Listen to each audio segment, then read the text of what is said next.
అందరికీ నమస్కారం. ఈరోజు మీ అందరికీ నేను వినిపించబోయే కథ ఉభయ తారకం. రచయిత వి.జె. ప్రసాద్ గారు. ఇక కథలోకి వెళితే, నాయనా భాస్కరం, ఇదేనా రావడం? అమ్మా నాన్న కులాసాగా ఉన్నారా? సావిత్రి, భాస్కరానికి చెంబుతో నీళ్ళు అందించవే అని మామయ్య అత్తయ్య భాస్కరాన్ని ఆహ్వానించారు. పండుగ సెలవులు కదా అని భాస్కరం మేనమామగారి ఊరు బయలుదేరాడు.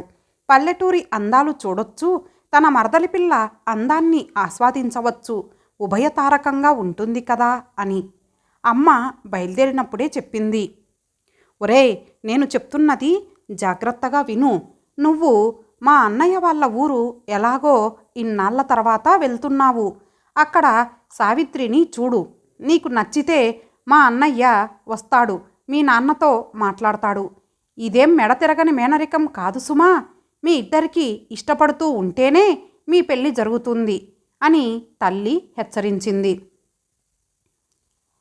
బావా, ఇదిగో నీళ్ళందుకో. భాస్కరం చేతిలో చెంబు ఉంచి తన బొటనవేలుతో భాస్కరం చేతిలో గీసినట్టు రాస్తూ ఒక్కసారి భాస్కరం కళ్ళల్లోకి కళ్ళు కలిపి మెరుపులాంటి చూపు విసిరి పారిపోయింది సావిత్రి. ఆ స్పర్శకి, ఆ చూపుకి ఆ క్షణంలో 1000 వోల్టుల విద్యుత్తు నరాల్లో ప్రవహించినట్లు అయ్యింది. అనుకోకుండానే పారిపోతున్న సావిత్రి వైపు చూశాడు భాస్కరం.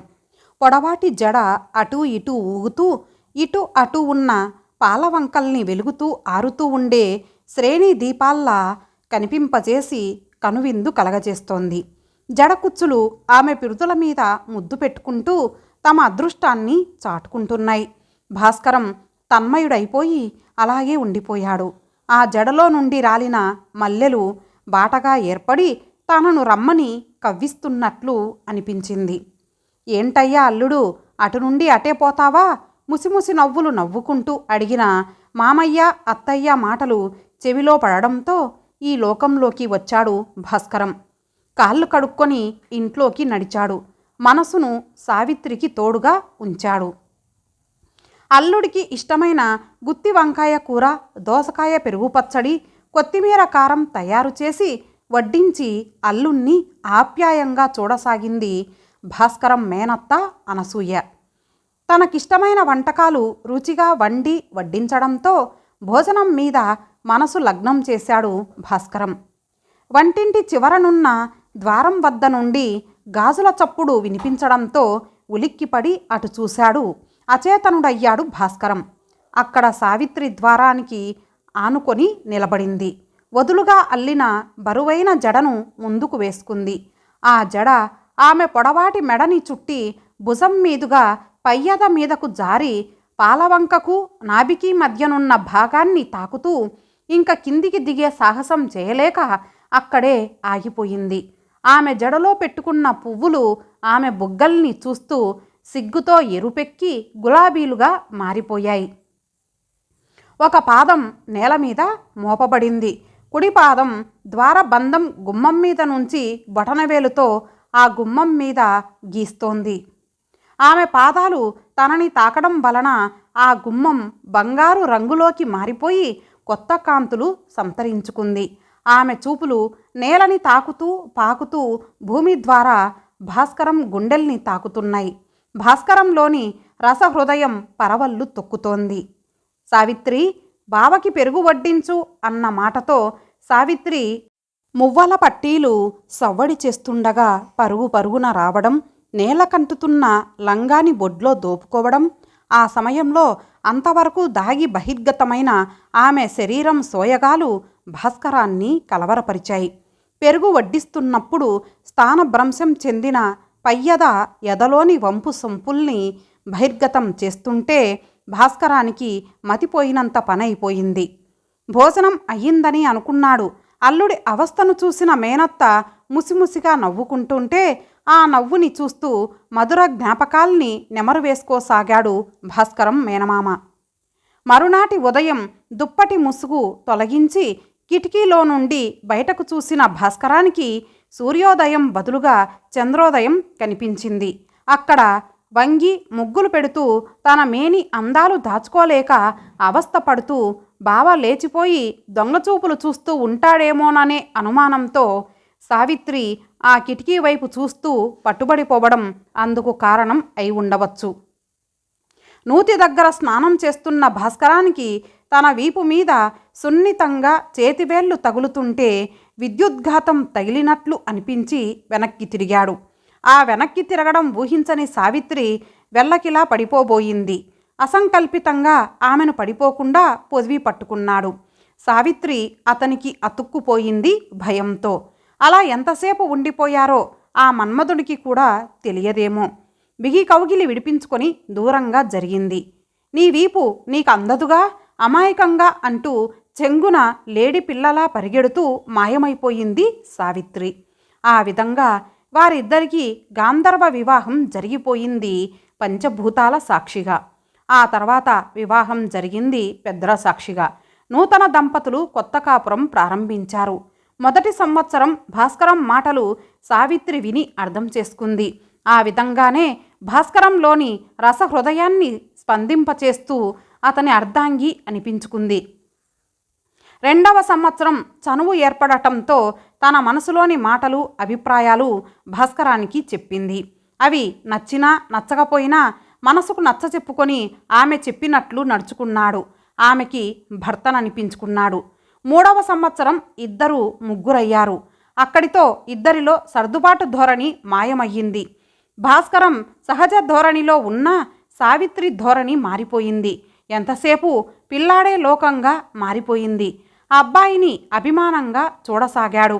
భార్య అభిమానాన్ని చూరగొనడానికి రసాస్వాదన కనుమరుగైపోతే ఎలా అనే బాధతో సావిత్రి భాస్కరం బాధని అర్థం చేసుకునే స్థితిలో లేదు.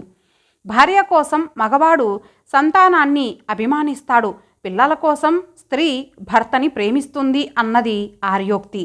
కానీ వీరి విషయంలో సావిత్రి అలా ఉండకపోయేసరికి సావిత్రి మీద భాస్కరానికున్న ప్రేమ ద్వేషంగా మారబోయే సూచనలు కనిపిస్తున్నాయి. ఫలితం మూడో సంవత్సరం వీళ్ళిద్దరి మాటలు ఇరుగు పొరుగు వాళ్ళు వినసాగారు. పరువు పోతుందని చెప్పి భాస్కరం సర్దుబాటు ధోరణి అలవాటు చేసుకున్నాడు.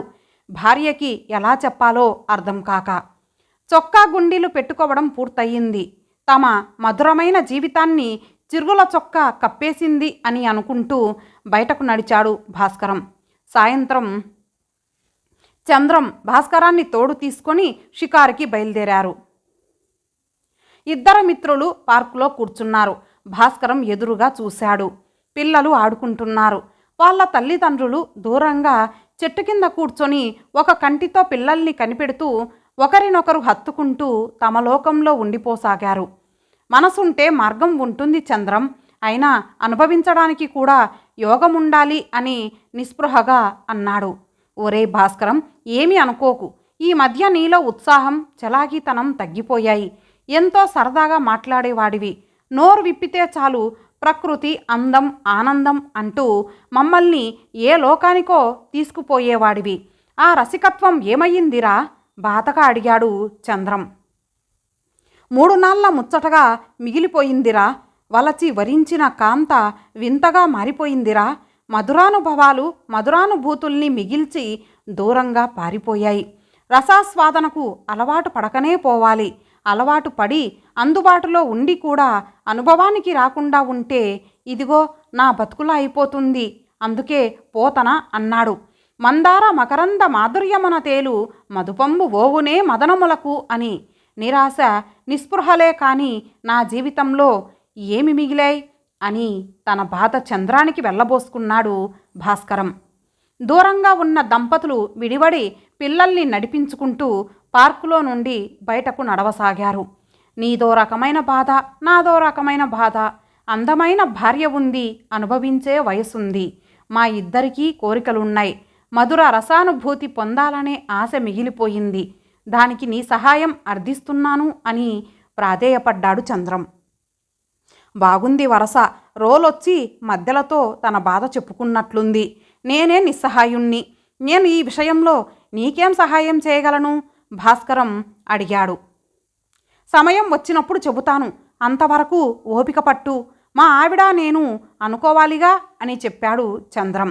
భాస్కరం చంద్రం లేచి భారంగా అడుగులు వేయసాగారు. ఆ రోజు అటో ఇటో తేల్చుకోవాలనుకున్నాడు భాస్కరం. రాత్రి పక్క మీద మల్లెపూలు చల్లాడు. అగరొత్తులు వెలిగించాడు. భార్య కోసం ఎదురు చూస్తున్నాడు. పాల గ్లాసు పట్టుకొని పడక గదిలోకి అడుగుపెట్టింది సావిత్రి. ద్విగుణీకృతమైన ఆమె అందచందాల్ని తదేకంగా చూస్తూ మధురమైన ఊహలతో తేలిపోతూ ఆమె దగ్గరకు వచ్చి చేయి పట్టుకొని మీదకు లాక్కున్నాడు భాస్కరం. ఆమె వీపు నిమురుతూ ఆమెని దగ్గరగా హత్తుకుంటూ ఆమె బుగ్గల మీద చుంబించబోయాడు. మీకు తొందర తప్ప సమయం సందర్భం తెలియవు. బంగారం లాంటి పాలు నేలపాలు చేశారు. వదలండి, అవతల పిల్లాడు ఏడుస్తున్నాడు అని భర్త కౌగిలి విడిపించుకొని దూరంగా జరిగిపోయి కింద పడిపోయిన పాల గ్లాసును తీసి పాలను మూలనున్న బట్టతో తుడవసాగింది. భాస్కరం కోరిక ఆవిరైపోయింది. ఆవేశం పెరిగింది. సావిత్రి, చాలా రోజుల నుంచి చూస్తున్నాను, భరిస్తున్నాను. ఇంక నేను భరించలేను. నువ్వు నీ కొడుకు మీ పుట్టింటికి దయచేయండి. వాడు పెరిగి పెద్దవాడై ఓ ఇంటివాడైన తర్వాత వద్దువు కాని ఆవేశంగా అన్నాడు. అనండి, బాగా అనండి. అక్కడకు నేనేదో తప్పు చేస్తున్నట్లు. చంటి పిల్లాడిని జాగ్రత్తగా చూసుకోవడమే నేను చేసిన నేరం. మా అమ్మ దగ్గరకే పోతాను. మీరు హాయిగా ఆనందంగా ఉండండి అంటూ రాగాలు పెడుతూ ఆ గదిలో నుండి బయటకు వెళ్ళిపోయింది సావిత్రి.